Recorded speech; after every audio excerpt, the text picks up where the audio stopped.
Welcome back to the house. Appreciate you tuning in for another episode. We have got lots and lots to get into today. We've got reviews, we've got previews, we've got breaking news as well that we're all going to get into today on this episode of To The House. I'm Riley, I'm your host. We're going to talk about a lot of international football, and then later on in the show we're going to get into some breaking news coming out of the Melbourne Storm Club.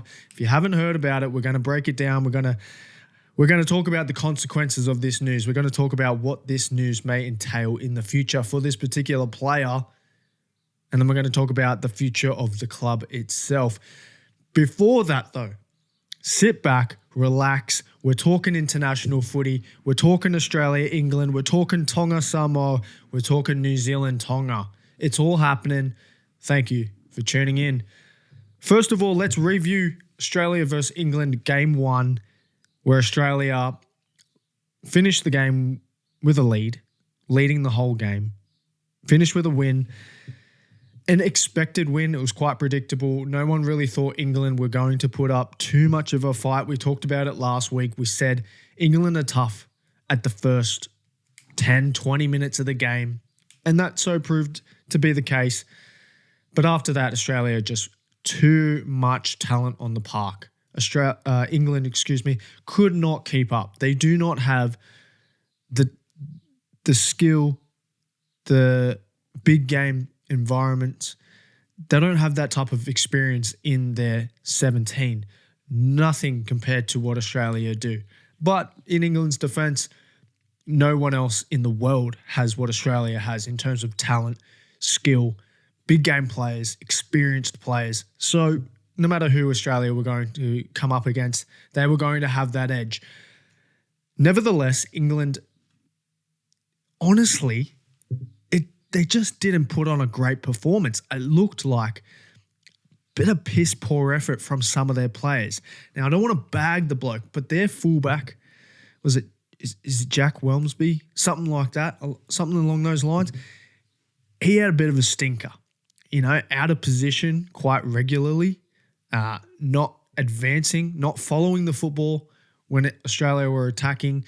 And just honestly, it kind of looked like he didn't know where the try line was. He was way too far back when Australia were attacking inside their 20. And just he was just hovering on the try line. And if Australia are coming at the try line, setting yourself on the try line to try and defend, you're not going to stop a try. So honestly, it looked like players were out of position. It looked like players weren't. There was no cohesion in defence. Dom Young was out of place. He was making incorrect decisions, forcing his centre to, kind of be in no man's land. And then Australia was just too good and were able to capitalise on the defensive areas of England. Walsh was unreal. What a debut. One of the best debutante performances in this century. It was really good. England, like we mentioned, just did not have enough skill. Not enough skilled players when they had the opportunity to attack. There wasn't much. They put on one try. Australia just too good. So basically, when we go to preview Australia versus England Game 2 in Liverpool, we're probably going to be discussing the same things as we did for Game 1, as we just did for reviewing Game 1. Australia will just do too much of the same thing, and England, unfortunately, will probably be doing the same thing as well. So we'll talk about this a little bit later, but it will probably lead to the exact same outcome. Tonga, Samoa, interesting game. Obviously, you had that really extended storm delay with only about 20, 25 minutes to go in the game. So that wouldn't have helped either side, but because it disadvantaged both sides, it balances it out. So you can't, if you're Tonga, you can't use that as an excuse, especially considering you hadn't put any points on the board up until that point anyway. But nevertheless, it would have been a disruptor, especially considering they were in the sheds for an hour and a half or so. So no matter who you are, no matter what type of player, no matter what type of team, no matter how good you are, it will disrupt things. But in saying that, Samoa were off the park too. And then they came back on the park and continued what they were doing to Tonga beforehand and just continued to put points on the board, outclass them in attack, and just run away with it in that last 20 minutes, to be honest. The game had it all. Big hits, big delays, trashy footballing. There was a lot of errors, kind of why Samoa ended up winning and winning handily is they just decided to play cleaner football than Tonga did. Tonga chancing their arm a little bit too much. Samoa able to hold on to the ball and continue to have better possessions. The halves played better. Katoa didn't really take control of that team and that game. Lehigh Hopewade didn't really have much to go on. Same with Iongi. A little bit controversial, some of the calls. Roger had a really good game. He was involved, run meters. I think he had an excellent performance, something you love seeing him do with the number 1 jersey on his back. But that call, I think it was intentional, and I would have been okay with a sin bin for a professional foul. I think that's kind of the case. The Francis Molo hit, it's closer than the Roger one, but considering Atua Kamano ended up coming off the field and not being able to go back on, it kind of disadvantaged Tonga. Samoa, no repercussions. We'll let that one play out. It is what it is. But some controversial reffing decisions, and from the bunker as well, we'll say. But nevertheless, that doesn't have as much of an impact as it did considering the final score of the game. If it was close, you could argue those two moments were more influential than they were, but it wasn't close at all. Was it 34-6, 38-4, something like that? But Tonga just, couldn't quite step up to the occasion. And Samoa, learning from their previous loss against New Zealand the week before, they redefined their game. They reevaluated some things in attack, and they were able to put up a better performance than Tonga were. Now, when we talk about New Zealand-Tonga coming up this weekend, I expect Tonga to bounce back. I expect them to play cleaner. I think Taumalolo will be back too, so that will add an added leadership advantage, experience advantage, setting up the halves then off the back of Taumalolo's hit-ups. That will also play a factor in helping Tonga have a better performance than what they did. But Samoa now, what are they? They are pretty sure, I'd have to double check this, but I'm pretty sure they're now in the Pacific Championship final. So they will come up against whoever wins this Sunday Arvo, whether it be New Zealand or Tonga. What more can you say? International footy, and these two nations have led the way in terms of recruiting Australian and New Zealand players, developing grassroots and funding a more, how do I say this? They've invested in the culture of playing for Samoa and playing for Tonga. They've invested in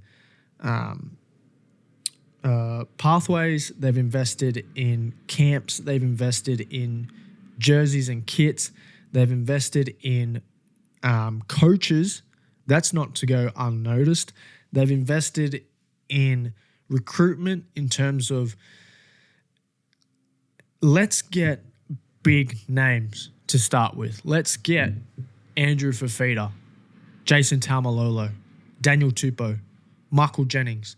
Let's get those veterans that have played for Australia, that have played for New Zealand, that have played for New South Wales. Let's get them over, and then they then can develop a culture within Tonga, the Tongan camp, what it means to play for Tonga, what it means to represent that side of your heritage and your family, how important that is to you as an individual, to your career, to what Tonga can then do in the future. And then let's get these young guys to see that, to recognize the possibilities and to see it as not a rival to Australia or New Zealand, but to recognise it as an opportunity to create a legacy for Tongans, the country, the players, the fans, and be a part of that development into not maybe a tier 1 nation, but a competitive, the best tier 2 nation, a competitive nation against the tier 1s, even beat the tier 1s, which they have already done, and be a part of this legacy and this almost revolution in international football. And the same thing on the Samoan side. Let's get Brian To'o, let's get Stephen Crichton, let's get Jerome Luai, let's get Roger, let's build this legacy and this reinvention of Pacific Island international football, and let's showcase the capabilities that these players have, these heritages have. Let's showcase the culture. And it's honestly been beautiful to watch. And it's been in the works for the last half a decade. It's going to continue to develop, especially as Samoa, Tonga continue to be competitive up against Australia and New Zealand, even beat Australia and New Zealand. Samoa getting to World Cup finals. Tonga beating New Zealand, beating Australia. They're not only developing this team, franchise, whatever you want to call it, they're actually making it work now. We've seen it in the past. They're getting results from the things that they have done, like we talked about earlier, the investments in all these other factors. It's working. It will continue to work. And it's only going to get better. Payne Haas, he's only played 2 tests for Samoa. He's going to continue to do this. Samoa getting Hammer. That puts another skilled person, another fast man at the back, especially as you start to see Roger retire in the next couple of years, most likely. You then breed Hammer straight into that one jersey or center, depending on who else is there for Longo. You know, he's going to come back for Samoa. They are on the track. They are not on the right track. They are on the track. They've built the track behind them. They're continuing to build the track in front of them. And it's only better for Australia too, because as we mentioned with England, Australia are far too good for England. So that's one tier nation that's not competitive at the moment. New Zealand are, but we all think if Australia and New Zealand had a test this weekend, Australia would be heavy favourites. It'd be a much bigger gap than New Zealand Samoa, than New Zealand Tonga this weekend. So for Samoa and Tonga to be this competitive this soon into their revitalisation, it's so good for Australia because it then makes Australian football, Australian Rugby League go, all right, we've got these 2 new competitors, at least 2 right now with PNG, probably going to be a slower progress. Fiji, slower progress. But they are on the up as well. PNG probably a little bit higher than Fiji at the moment, but PNG is going to get them with the PNG Chiefs coming into the NRL. Pathways will be developed, grassroots will be developed, reserve grades will be developed. They are only going to get stronger in the future too. So look out for them in the next decade. But back to Samoa and Tonga, Australia have to go, oh shit, it's not just New Zealand we have to worry about. They were worried about England. They're not worried about England anymore. But then they go, holy shit, Tonga and Samoa are really good. They're putting it to New Zealand. Tonga's already beat us in the past. Samoa's been up against us in a World Cup final. We can't just coast through these Pacific nations. We can't just coast through these World Cups until we get to the final. We can't just only get up for a New Zealand game or an Anzac test. We have to take these 2 Pacific Islands serious, and we have to make sure that we have our best team available with the best coach at the forefront, leading these players to put up the best performances. It's not just a paycheck where you get to represent the green and gold and tick that off your career checklist. It's not just about that anymore. You have to put in a big performance against these 2 teams if you want to win, if you want Australia to remain dominant in the international space, if you want Australia to remain number one in International Rugby League, you can't just coast through these teams anymore. And that makes for a better product on the TV. And that grows the game. And that is what the NRL is so focused on at the moment, is growing the game, particularly internationally. Now, there were some rumors about taking games in the NRL season, not just to Vegas anymore, but further outside of Australia. Hong Kong, I think, was mentioned, London. So the NRL has big plans internationally. This helps that. And that is what the NRL wants. So then they will then put more money into it. They will then help international teams, countries develop further, because this is better for the NRL. This is better for rugby league overall. So it's exciting. It's also entertaining because you get better games with more play. Like we mentioned last week, you get so many more players that you recognize, that you're familiar with, that then you can go on the screen and go, hey, I know that player. Hey, I follow that player for the Panthers or for the Tigers or for the Storm or yada, yada, yada, whoever. But then you go, oh, I'm going to watch Tonga. I'm going to watch Tonga, New Zealand this week because I go for the Cowboys and Taumalolo's playing. Or I go for the Storm and Fualongo's playing. Or I go for Panthers. I'm going to follow Samoa too now because of, rattle off every single Panthers player that's played for Samoa or has played for the Panthers is now playing for Samoa. So this is better for NRL. This is better for the international game. This is better for NRL, rugby league, and everyone who follows it.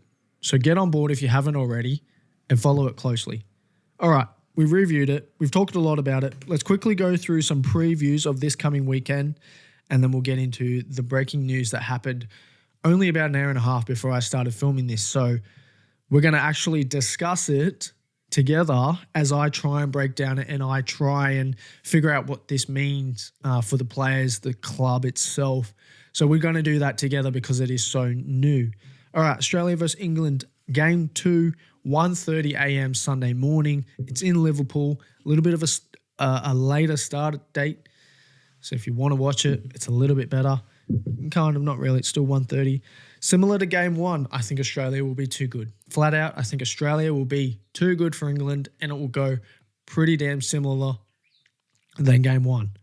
I think it's close at the start. England recognise that they put a pretty horrible performance in Game 1. They will then try and make it tougher. They've had an extra week in camp to create some relationships, some partnerships in the halves, some cohesion in defence. That's important. So they've had an extra week to develop that. But I think Australia will recognise how easy it kind of was. They didn't score 40 points. They only scored 4 or 5 tries. But when they got close to the line, the second rowers were having a field day. Angus Crichton, Hudson Young, they were having field days. Cleary had time. Reece Walsh had time to make decisions, and he made the correct decisions. Nwanga was doing what he was doing all year at club level, breaking down the sideline, flick passing, offloading, back in field, and it just worked. Almost everything that Australia were trying to do worked. And I think they take that up a notch in Game 2. I think they tough it out in the first 20 minutes, take whatever England throws at them. When they get the chance, they're going to start to chance their arm a little bit, I think. I think they're going to... Look, as much as England have had an extra week in camp, so has Australia. Australia has an extra week to develop relationships between the most important people on the park. Harry Grant, Nathan Cleary, Cameron Munster, Reece Walsh. That spine, and you could throw Yo in there too. I'm all for throwing a lock into the spine conversation. That's fine. They've had an extra week now to develop. Obviously, Grant, Munster have already got this innate connection. They've developed it over the last 5-6 years. Reece Walsh has had some experience in Queensland camp. Cleary's had some experience with them in Australian camp, but now all 4 of them are together in one camp.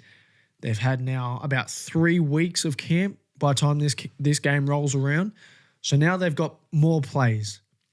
Their plays now they tried maybe last week, they'll have better execution of them this week.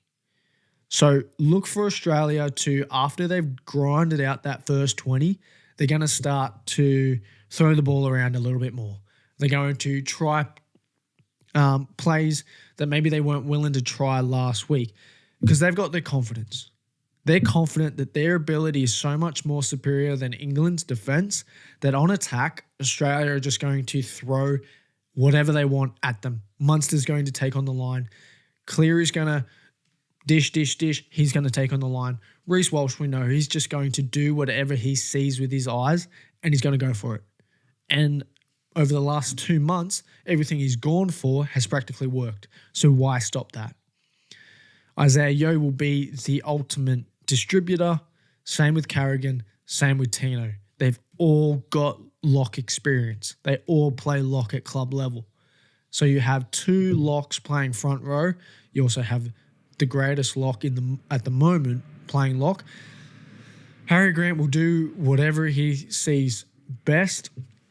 And I expect Australia to win by a larger margin than game 1. Maybe they take the foot off the throat at the end of the game. England maybe put on 2 or so tries as compensation. But I think Australia are willing to throw the ball around. They want to have some fun. And they're just riding high on confidence that they can beat England basically however they want. They're too good. Australia are too good. All right, New Zealand versus Tonga.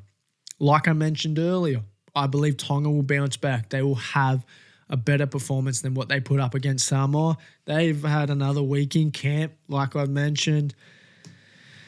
Taumalolo, I expect him to be back. That's also your captain. Fanua Blake, I expect him to take a step up. Again, even though he wasn't poor last week, I expect him to realise he's capable of more, particularly representing Tonga. He will step up. The halves, Katoa has to take control. If they want to do damage to New Zealand and win, Katoa is the key. He has to lead them around the park. He has to tell the big boys what he wants. Get to where I need you to be so that our backs can set up and have a chance to put points on the board. He has to take control of this ball game. And if he doesn't, if he fades away again, if he makes critical mistakes, if he's not getting the type of service or field position he wants, this game will just be in New Zealand's hands to basically win it where they want to. New Zealand are very good, and if their opposition is not going to put up a fight, New Zealand will run away with this handily. They've got Chance, they've got Foreign, they've got... Who's playing hooker? Jeremy Marshall-King? Phoenix Crosland's playing hooker. So they've got experience. They've got Fisher up front. New Zealand are a very good team. But Tonga can beat them. Same as last week. The week before. Samoa could beat them. They're close. New Zealand is... The gap between Tonga, Samoa, and New Zealand is not big. It is not big at all. These sides, they're close to putting it on New Zealand. They have in the past. They did last year. This year, New Zealand's been better than Samoa. New Zealand definitely have... They should be the favourite. They are and they should be the favourite, but Tonga are close. And if they put together a good game plan and they stick to it, they could have New Zealand. They could have New Zealand again. And they know that they've done it in the past. They know that they're capable of doing it again. They just need certain players to play at a higher level than what they did against Samoa. But it can happen. I'll be rooting for New Zealand. I'll give you my biases straight up front. I will be rooting for New Zealand, but I'll also be rooting for a great, close, entertaining game. More. All right, that's international footy. Talked about, reviewed, previewed, done, dusted. Now all there is to do is the fun part and watch it. So you've got New Zealand Tonga, 4 o'clock, Sunday Arvo. That's in Auckland. You've got Australia versus England, 1:30 a.m. Sunday morning. That's in Liverpool. You've also got, is it PNG versus Cook Islands? No. Yes. PNG versus someone. Cook Islands or Fiji.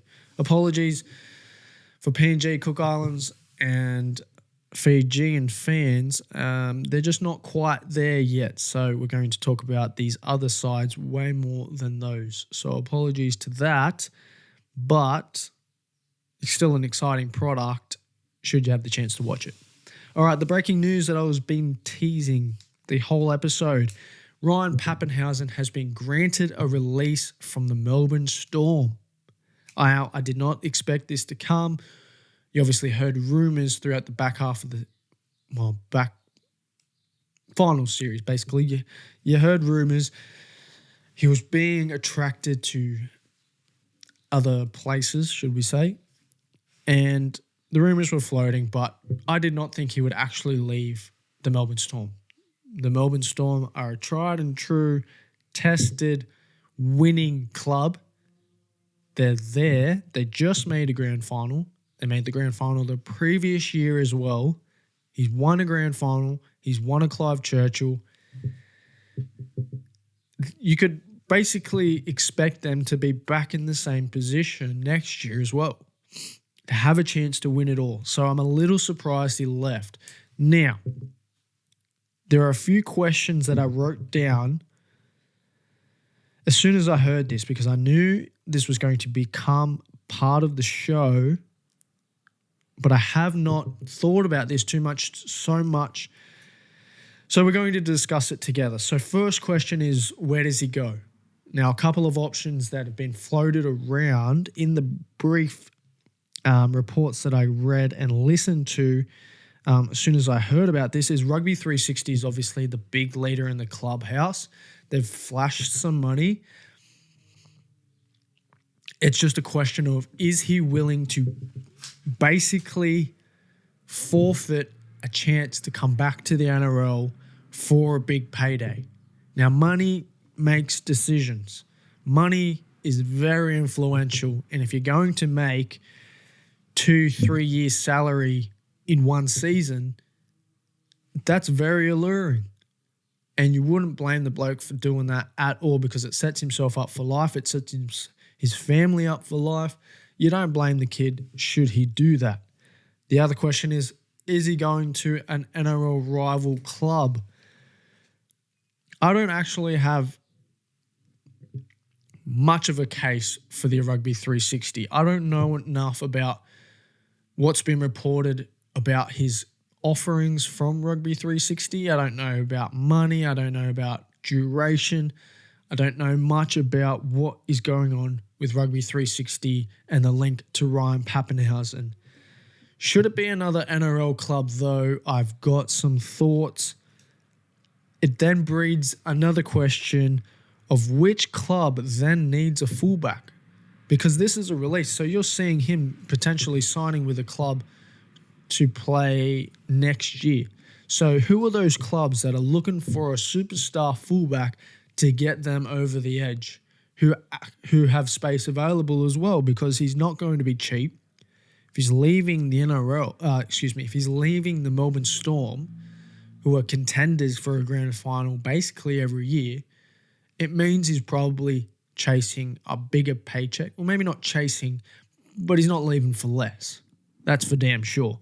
So which clubs need a fullback? You obviously got the Dragons. Now, Dragons have got Gutherson. They've got Tyrell Sloan. Sloan's proven he can play well on the wing. Gutherson doesn't seem to be the fullback he was 5 years ago at Parramatta. He's not going to lead them to an NRL grand final appearance. They can't even make the finals. So I wouldn't be surprised if he went to the Dragons. They said, Gutherson, you can stick around or we can shop you around as well. Next up, the Bulldogs. If he was to be confirmed to go to another NRL club, I dare say the Dogs would be a top 2, top 3 contender in that clubhouse for Ryan Papenhuyzen. They need an out-and-out fullback. They've got Connor Tracy, who does a good job. He's tough as all shit, but he's been getting injured. He's not quite the skilled fullback that Papenhuyzen is. Crichton's better in the centres than he is on the wing. If he was to go to the Dogs, you could say Dogs, Broncos, Dogs, Melbourne grand final straight away. They already had an excellent 2025 season. If they were to add Ryan Papenhuyzen, you could say their chances of winning a grand final almost double. Almost double. Then you could say Parramatta. They've got Isaiah Aongi. I'm sure they're very happy. But if it was for the short term, they just signed Pezzett for 1 year. They lost Dylan Brown, so they've got some money. They could say, all right, 1 year, we're going to sign Pezzett, we're going to sign Ryan Papenhuyzen. We've got Mitchell Moses in the prime of his career. We're going to go all out, gangbusters. We're going to see if Jason Riles is the actual man to lead this club, and we're going to fucking go for a premiership. We're just going to go head down, blast this shit. We're going to sign these superstars, and we're going to go. We're going to go for it for 1 year. You could see that happening. The extra thing to think about is, could it be a 1 year deal with any of these clubs to then go to the Bears? Could he be looking at Perth Bears? Could the Perth Bears be looking at him and saying, go play somewhere for the 2026 season, sign a 1 year deal, very similar to the Pezzett deal, and then come over to Perth? You will be the cornerstone of this club. You'll be the fullback that we build the rest of this roster around. You just need to go somewhere for a year and then come over to Perth and be the face of the Perth Bears, the face of a brand new franchise in a brand new city. That could be the case. We just have to wait and see. But obviously, I thought about Cronulla, but Cronulla just signed William Kennedy for another year, so I highly doubt he's going to go over there. Cronulla also probably don't have the money that Ryan would be looking for. Tigers, they've got Jareem Buller. He has got experience and partnerships at that club where he was a junior, where he rose through the ranks. But they've got Jareem Buller. I think they need to invest in Buller. He's still on the up. He's improving every year. Invest in Buller. Trust Buller. Develop around him. Let Buller do his thing. Unless it was even if it was a 1 year thing, Buller is the man. You need to invest in him. You need to trust that he will develop into a top 5 fullback in the NRL, because you can't see him playing. Like, if he were to go to Parramatta, Aongi could play in the halves, you could play in the wing, you could play in the centres, you could bring him on at 14. Buller, you don't really see that versatility with him because he's such an out-and-out fullback.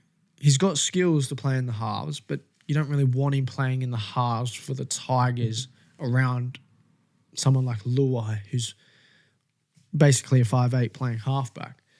And you can't really see him on the wing. You can't really see him in the centres. It just doesn't quite make as much sense as a Parramatta or a Dragons or a Dogs. So those are the ones that I could see it happening.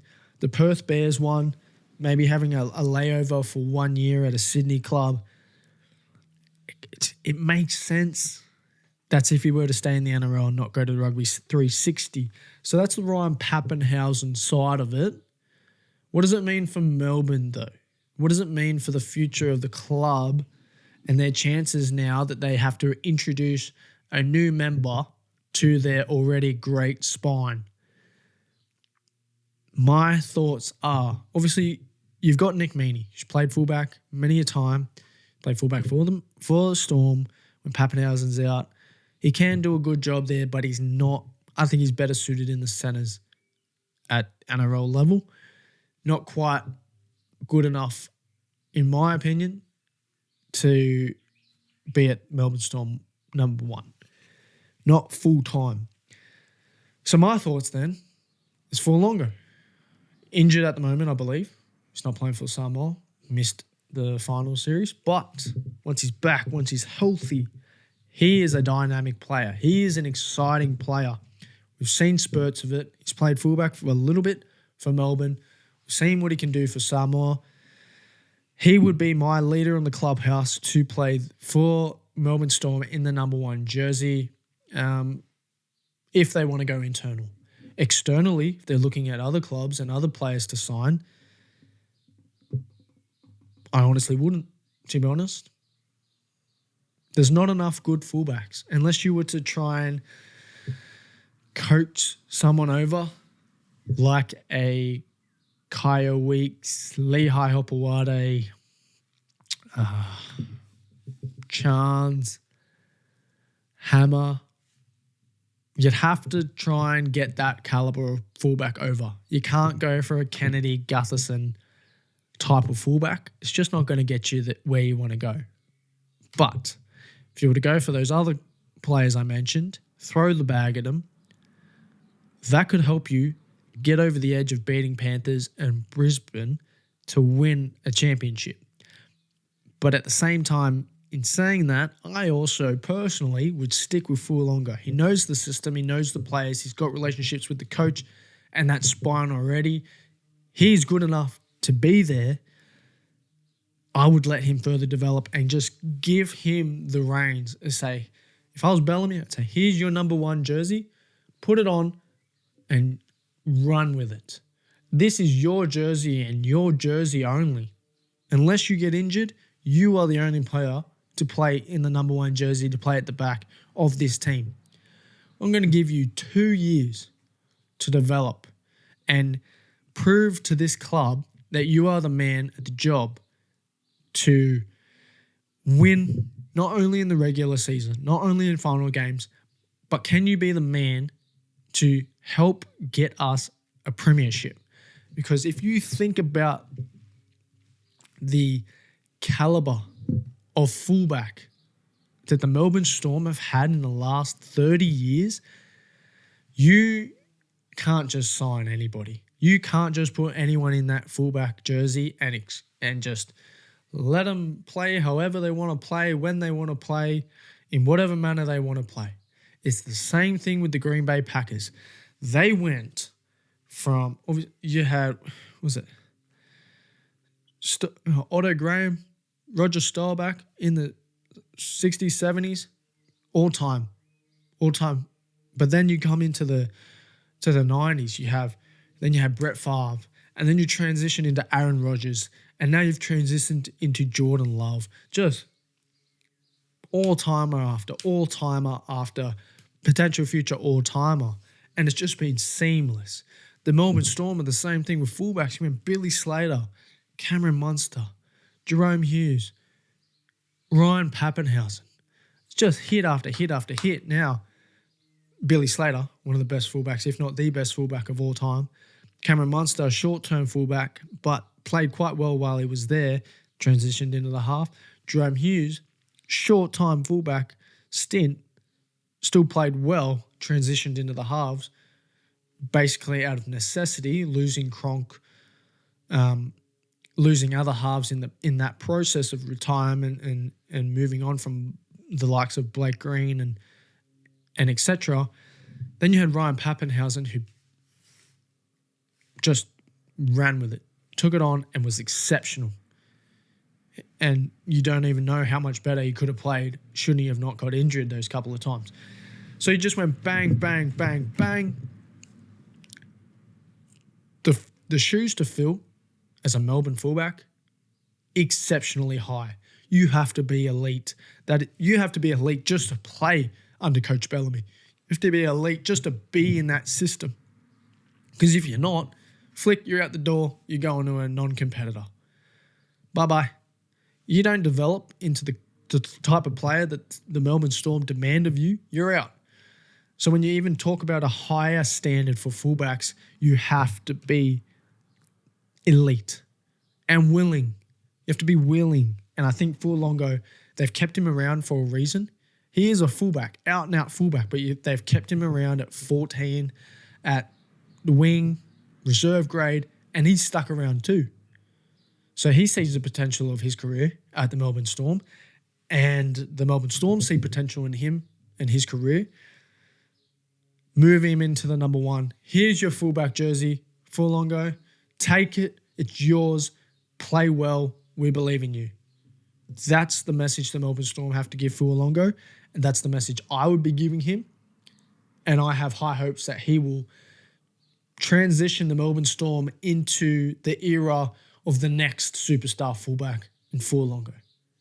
That's my message to him. That's my message to the Melbourne Storm. Do right by him.